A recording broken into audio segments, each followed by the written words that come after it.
October 1492.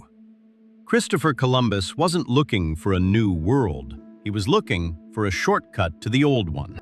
But when his boots hit the white sands of San Salvador, he didn't just find land. He ignited a collision of worlds. The initial wonder quickly turned to the hard reality of empire. We see the construction of La Navidad, the first European outpost in the Americas, built from the timbers of the wreck, but the peace was a fragile illusion. Misunderstandings, demands for gold, and the clash of cultures led to the first blood spilled between the Spanish and the local tribes. Columbus was a man of his time, bound by his loyalty to the Spanish crown and a relentless ambition that would eventually see him in chains.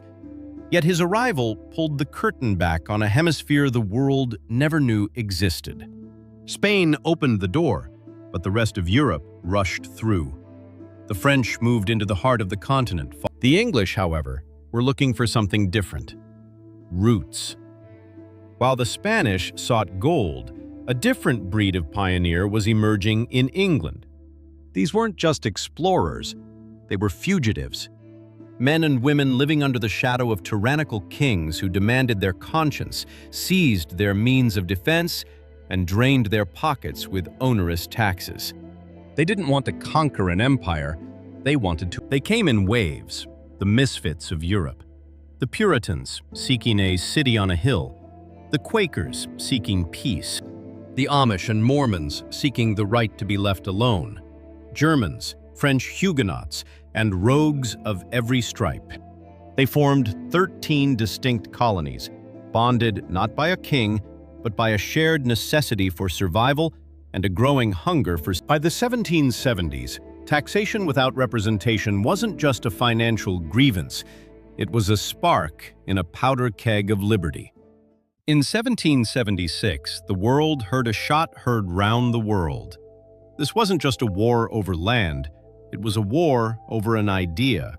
Thomas Jefferson's pen carved the immortal words, "All men are created equal, endowed by their Creator with certain After the smoke of the Revolution cleared, men like James Madison, often supported by the wisdom of the Adams family, realized a parchment promise wasn't enough.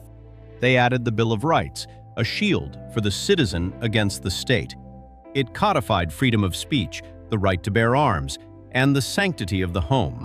It turned a collection of colonies into the United States. History is messy. The ambitions of European kings were often fueled by greed and stained by conflict. Yet, through the flawed lens of human ambition, a miracle emerged. Out of the chaos of the colonial era, God used the rugged determination of these settlers to build a nation that would eventually save the world from the darkness of 2 world wars and lead the charge for global human rights.